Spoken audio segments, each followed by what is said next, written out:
नमस्कार दोस्तों, ultimate health and home remedies channel में आप लोगों का स्वागत है। Ultimate health and home remedies आप लोगों की सेहत का ख्याल रखती है। दोस्तों, आज मैं आप लोगों को 7 ऐसे टिप्स बताने वाला हूं जो आप लोगों के मोटापे को कम करने में बहुत अधिक मदद कर सकती हैं। और अगर आप लोग अनहेल्दी लाइफस्टाइल को अपनाकर बैठे हैं तो डेफिनेटली इन टिप्स को देखना आप लोगों के लिए बहुत ज़्यादा ज़रूरी है। दोस्तों, ये टिप्स जो हैं आप लोगों के लिए इतनी असरदार हैं कि ये आप लोगों के ओवरऑल वेट को कम करने में आप लोगों की बहुत अधिक हेल्प करेंगी, क्योंकि वेट या हम लोग कहें फैट जो है वो आप लोगों के एक जगह स्टोर नहीं होता है। तो इसमें कुछ एक्सरसाइज टिप्स भी हैं, कुछ हेल्दी टिप्स भी हैं, खाने के लिए भी कुछ टिप्स हैं। तो ये आप लोग अगर अपनाते हैं तो आप लोग देखिएगा कि आप लोग कितनी जल्दी जो हैं वेट को कम कर पाते हैं। देखिए दोस्तों, वेट को कम करना और मेटाबॉलिज्म को बढ़ाना ये दोनों ही अलग बातें हैं। तो कौन सी चीज़ें करने से आप लोगों का वेट अधिक बढ़ सकता है और कौन सी चीज़ें नहीं करने से आप लोगों का मेटाबॉलिज्म स्लो हो सकता है, ये बहुत सारी बातों पर डिपेंड करता है। तो अगर आप लोगों को एक्सरसाइज पसंद हैं तो आप लोग एक्सरसाइज ज़रूर कीजिए, और अगर आप लोगों को हेल्दी टिप्स पसंद हैं तो आप लोग हेल्दी टिप्स भी देख सकते हैं। आज मैं आप लोगों के लिए लाया हूँ हेल्दी टिप्स। पहला है weight measurement technique. Weight measurement technique का मतलब है कि बहुत सारे लोग जो हैं वेट को ऐसे मेज़र करते हैं, जो कि गलत है। वेट को कभी भी ऐसे मेज़र नहीं करना चाहिए। अगर आप लोग वेट लूज़ की ओर जा रहे हैं तो डेफिनेटली आप लोगों को ऐसे वेट मेज़र करना गलत माना जाएगा। क्यों माना जाएगा? क्योंकि बहुत बार ऐसा होता है कि वेट कम होता जाता है लेकिन चर्बी जो है वो वहीं की वहीं रह जाती है। आप लोगों को लगता है कि चर्बी के अंदर वेट है, ऐसा नहीं है। बहुत बार ऐसा होता है कि आप लोगों की जो साइड की सराउंडिंग जो चर्बी है वो कम होती नहीं है। तो इसीलिए वेट को आप लोग कैसे नापें? वेट को आप लोग मेज़र करें इस बैंड की हेल्प से। तो अगर आप लोग वेट को मेज़रमेंट मीटर की हेल्प से अगर मापेंगे तो डेफिनेटली आप लोगों को ज़्यादा फ़ायदा मिलेगा। और आप लोग ऐसी तैयारी करेंगे जिससे आप लोगों का सराउंडिंग फैट जो है वो कम होगा, तो स्किन जो है वो टाइट होगी। तो ये सही आप लोगों के लिए है। आप लोग अपनी वेस्ट की साइज़ जो है वो मेज़र करें, आप लोग अपने हाथ की बाइसेप्स की जो साइज़ है वो मेज़र करें। तो इस प्रकार आप लोग मेज़रमेंट मीटर का अगर आप लोग हेल्प लेते हैं तो आप लोगों के लिए ज़्यादा बेहतर है। तो आप लोग जो है वेट जो है उस पर नहीं नापें, मीटर का हेल्प लें। दूसरा है eat tasty food little bit every day और वंस ए वीक। यानी कि कहने का मतलब है कि आप लोगों को अपने टेस्टी फूड्स जो है वो खाने हैं। बहुत बार आप लोगों ने सुना होगा कि आप लोगों को टेस्टी फूड्स नहीं खाने हैं। मैं कह रहा हूँ कि टेस्टी फूड्स खाने हैं। बहुत बार ऐसा होता है कि जो लोग जो हैं महीनों भर या 15 दिन या 20 दिन के लिए छोड़ देते हैं, तो वो एक दिन आता है जिसमें वो लोग जो हैं भर कर क्रेविंग्स जो हैं वो अपनी पूर्ति कर लेते हैं। पूर्ति करने के बाद वो मोटापा फिर से झलकने लगता है और वो मोटापा बढ़ने लगता है। लोगों को लगता है कि वो मोटापा उनका कम हो ही नहीं रहा है।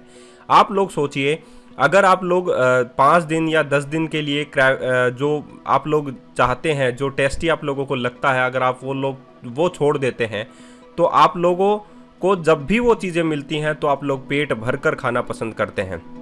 डेफिनेटली सभी के साथ ऐसा ही होता है। जैसे कि अगर मैं ये कहूँ कि चाय छोड़ दो, चाय छोड़ दो, बहुत बार मैंने भी कहा है चाय छोड़ दो, चाय छोड़ दो। लेकिन एनालिसिस करने के बाद ये पता चला है कि जब आप लोगों को कुछ ऐसे फूड्स भी होते हैं, चाय की बात तो मैं नहीं कर रहा, लेकिन कुछ ऐसे फूड्स होते हैं जो बहुत ज़्यादा पसंद होते हैं और वो मीठे होते हैं और एडिक्टिव्स होते हैं, तो उनको आप लोग क्या करें, हर दिन में थोड़ा थोड़ा खा लें। हर दिन जो है, या आप लोग जो है सप्ताह में थोड़ा बहुत खा लें। अगर ऐसा आप लोग कर लेते हैं तो आप लोगों के लिए, आप लोगों के दिमाग को कभी भी इस चीज़ का सिग्नल नहीं मिलेगा कि आप लोगों को वो चीज़ पसंद है और आप लोगों को वो पेट भर कर खानी है। आप लोग हमेशा अगर वो खाते रहेंगे तो आप लोगों को कभी भी, आप लोगों के दिमाग को कभी भी नहीं लगेगा कि आप लोगों ने वो चीज़ नहीं खाई है काफ़ी लंबे समय तक। तो आप लोग रोज़ वो चीज़ खा रहे हैं और लंबे समय की बात नहीं है। तो ये दूसरी बात है, टिप है जो आप लोगों को ध्यान में देनी है। तीसरा है ईट मोर वेजिटेबल एंड प्रोटीन। जैसा कि मैंने हमेशा आप लोगों को बताया है कि आप लोगों को वेजिटेबल्स और प्रोटीन जो है लेना और अपनी डाइट में शामिल करना बहुत ज़्यादा ज़रूरी है। जैसा कि अगर हम लोग बात करें वेजिटेबल्स की, तो वेजिटेबल्स में प्रचुर मात्रा में फाइबर होता है, सोल्यूबल फाइबर होता है, इनसोल्यूबल फाइबर होता है, विटामिन्स होते हैं, मिनरल्स होते हैं। तो जो आप लोगों की दिनचर्या, जितनी भी आप लोगों के शरीर को ज़रूरत होती है, उन न्यूट्रिएंट्स की पूर्ति जो है वो सब्जियां करती हैं। तो अगर आप लोग चाहते हैं अपने वेट को कम करना, तो आप लोगों के शरीर में वो न्यूट्रिएंट भी होने चाहिए।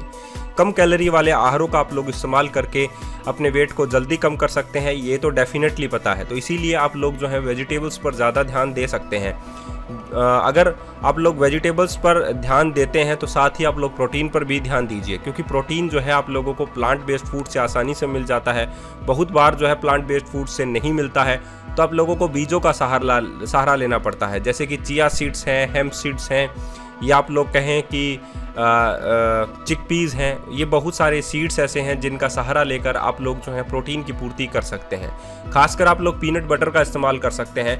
पीनट बटर के अंदर आप लोगों को प्रचुर मात्रा में प्रोटीन मिलता है, तो आप लोग सुबह की 1 चम्मच जो है वो पीनट बटर जो है उसके साथ इस्तेमाल में ले सकते हैं। आप लोग जो है कुछ ऐसे बीज भी आते हैं जो कि प्रचुर मात्रा में प्रोटीन से भरे होते हैं। नंबर 4 है फिक्स स्लीपिंग स्केड्यूल। आप लोगों को अपनी स्लीपिंग का स्केड्यूल जो है फिक्स करना ही होगा, क्योंकि जो लोग जो हैं कम सोते हैं या सोते नहीं हैं उन पर मोटापा अधिक छाने लगता है। उसका रीज़न क्या होता है मैं बता देता हूँ।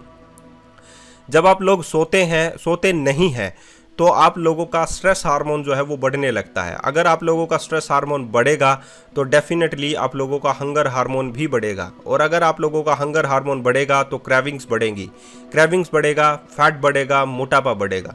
तो ये सभी चीज़ें जो हैं आप लोगों के डिपेंड करता है नींद पर। जो लोग ज़्यादा नींद लेते हैं वो आलसी ज़रूर होते हैं, डेफिनेटली इस बात में भी कोई शक नहीं है, लेकिन नींद जो है रिकवरी करता है, लेप्टिन हार्मोन को इंक्रीज़ करता है, तो इससे आप लोगों की क्रेविंग्स खत्म होती हैं। नंबर 5 पर आता है weight training versus cardio exercise. इन दोनों में अंतर है दोस्तों, और मैं बताना चाहता हूँ आप लोगों को कि जो लोग ब्रिस्क वॉक के लिए जाते हैं, रनिंग के लिए जाते हैं, सुबह जॉगिंग के लिए जाते हैं, वो लोग जो हैं वेट को जल्दी लूज़ कर पाते हैं, लेकिन लूज़ के साथ साथ आप लोगों का मेटाबॉलिज्म जो है उसमें इसका कोई भी रोल जो है वो प्ले नहीं होता है। वेट आप लोगों का लूज़ होता है, आप लोगों की स्किन लटक जाती है। आप लोगों ने भी नोटिस किया होगा बहुत बार कि आप लोगों का वेट जो है वो कम होता जाता है, लेकिन आप लोगों की स्किन जो है वो लटक रही होती है। तो जो कार्डियो की एक्सरसाइज होती हैं वो आप लोगों के मेटाबॉलिज्म को इतना स्ट्रॉन्ग नहीं बनाती हैं जितना कि आप लोगों की वेट ट्रेनिंग वाली जितनी भी एक्सरसाइज होती हैं, जितनी भी ट्रेनिंग्स होती हैं वो करती हैं। तो दोनों में यही अंतर है। जो लोग जॉगिंग करते हैं, वॉकिंग करते हैं, रनिंग करते हैं, और जो लोग वेट ट्रेनिंग करते हैं उनमें क्या अंतर है। जॉगिंग करने वालों का मेटाबॉलिज्म जो है वो थोड़ा स्लो होता है, मेटाबॉलिज्म फास्ट होता है आप लोगों का जो लोग वेट ट्रेनिंग करते हैं, और जो लोग रनिंग करते हैं, वॉकिंग करते हैं, वो लोग जल्दी लूज़ कर लेते हैं वेट को, और जो लोग वेट ट्रेनिंग करते हैं वो कम लूज़ कर पाते हैं अपने वेट को। तो दोनों में अंतर आप लोगों को समझ में आ गया होगा कि आप लोगों को मेटाबॉलिज्म भी बढ़ाना है और आप लोगों को वेट भी कम करना है। तो डेफिनेटली आप लोगों को थोड़ा थोड़ा करके इन दोनों को ही अपनाना होगा, जिससे आप लोग अपनी स्किन को भी लूज़ कर सकें, मेटाबॉलिज्म को आप लोग स्ट्रॉन्ग बना सकें, और अपने फैट को भी आप लोग कम कर सकें। तो ये भी आप लोगों को दोनों को समझना है। ब्रिस्क वॉक भी, कार्डियो भी ज़रूरी है, और आप लोगों के लिए वेट ट्रेनिंग भी ज़रूरी है। नंबर 6 है don't go for wrong dieting. बहुत बार ऐसा होता है कि लोग जो हैं रॉन्ग डाइटिंग के शिकार हो जाते हैं, और रॉन्ग डाइटिंग के चलते जो है अपने शरीर को बीमार कर लेते हैं। तो रॉन्ग डाइटिंग का मतलब ये नहीं होता कि आप लोग जो है 15 दिन तक बहुत कम खा रहे हैं और 16वें दिन जो है आप लोग बहुत भरपूर मात्रा में खा रहे हैं। इससे आप लोगों के शरीर पर बहुत अधिक प्रभाव पड़ता है। क्या प्रभाव पड़ता है वो मैं बता देता हूँ। इसका प्रभाव जो पड़ता है वो पड़ता है, जो लोग रॉन्ग डाइटिंग की ओर करते हैं, यानी कि सब कुछ छोड़ देते हैं। बहुत बार ऐसा देखा होगा आप लोगों ने, जो सब कुछ छोड़ देते हैं वो रॉन्ग डाइटिंग होता है। और रॉन्ग डाइटिंग का असर होता है आप लोगों के लिए कि आप लोगों के दिमाग को समझ में आ जाता है कि आप लोग रॉन्ग डाइटिंग की ओर चल रहे हैं या डाइटिंग की ओर चल रहे हैं, तो वो उसी के हिसाब से अपनी मशीन को सेट कर लेता है, अपनी बॉडी की मशीन को सेट कर लेता है। तो आप लोगों के लिए बेकार है जो रॉन्ग डाइटिंग का इस्तेमाल करते हैं। तो अगर आप लोगों ने ऐसी डाइटिंग इस्तेमाल में ले रखी है तो आज ही उस डाइटिंग को आप लोग जो है टॉयलेट में फेंक सकते हैं। उसको आप लोगों को आजमाना नहीं। आप लोगों को कैसे आजमाना है वो मैं बता देता हूँ। आप लोगों को आजमाना है डाइटिंग का इस्तेमाल। यदि आप लोग 6 दिन जो है 1500 कैलोरी लेते हैं तो 7वें दिन आप लोग 1000 कैलोरी लें, जिससे आप लोगों के दिमाग को कभी भी समझ में नहीं आएगा कि आप लोग प्रतिदिन कितनी कैलोरीज जो है वो इंटेक कर रहे हैं। आप लोगों ने 7 दिन में 500 कैलोरी कम की, उसी प्रकार आप लोग जो है 30 दिन में कितनी कैलोरी कम कर देंगे, 2000 कैलोरी जो है वो आप लोग कम कर लेंगे। तो डेफिनेटली इस बात को आप लोगों को ज़्यादा समझना ज़रूरी है बजाय रॉन्ग डाइटिंग के। तो रॉन्ग डाइटिंग का इस्तेमाल आज ही छोड़ दें। और नेक्स्ट जो टिप है वो है काउंटिंग कैलोरीज। बहुत बार आप लोगों ने देखा होगा कि लोग जो है काउंटिंग कैलोरीज करते करते अपने वेट को कम नहीं कर पाते हैं और बजाय अपने वेट को बढ़ा लेते हैं। आप लोगों को कैलोरीज को काउंट करने की ज़रूरत नहीं है। बस आप लोग इतना सोचिए कि आप लोग रोज़ कितना क्या क्या खा रहे हैं, जिससे आप लोगों का वेट कम नहीं हो रहा है। तो डेफिनेटली आप लोगों को अपना फूड चेंज कर देना चाहिए, अपनी एक्सरसाइज वगैरह में सुधार ला देना चाहिए। तो जिससे आप लोगों को क्या होगा, इससे आप लोगों को होगा ये एक ही फ़र्क जो आप लोगों को नज़र आएगा, क्या कि आप अपनी कैलोरीज़ को पहचान पाएंगे कि आप लोगों को क्या खाना चाहिए, क्या नहीं खाना चाहिए, क्या सूट करता आप लोगों के लिए, क्या सूट नहीं करता है। तो डेफिनेटली आप लोग इस बात को भी समझ पाएंगे। दोस्तों ये 7 टिप्स आप लोगों के लिए बहुत ज़्यादा हेल्दी हैं, मैं जहाँ तक समझता हूँ। तो आज ही अपनाना शुरू कर दीजिए। दोस्तों ये वीडियो कैसा लगा ज़रूर बताइएगा, और साथ ही मैं चाहता हूँ कि आप लोग जो हैं इस वीडियो को ज़्यादा से ज़्यादा शेयर करें अपने व्हाट्सएप पर, अपने फेसबुक अकाउंट पर। अगर ये वीडियो आप लोगों को ज़्यादा पसंद आया हो तो प्लीज़ इसको लाइक कर दें, और साथ ही जो रेड कलर का बटन है सब्सक्राइब कर दें उसके लिए। और साथ ही प्लीज़ बेल आइकन को प्रेस करना ना भूलें, क्योंकि बेल आइकन से हमारे नोटिफिकेशंस आप लोगों को मिलते रहेंगे। तो हेल्दी रहिए, फिट रहिए, कम खाइए, अच्छा खाइए, यही मंत्र जो है हमारा ultimate health and home remedies का हमेशा के लिए आप लोगों के लिए रहेगा। तो आज के लिए इतना ही, फिर मिलते हैं नए वीडियो के साथ। धन्यवाद।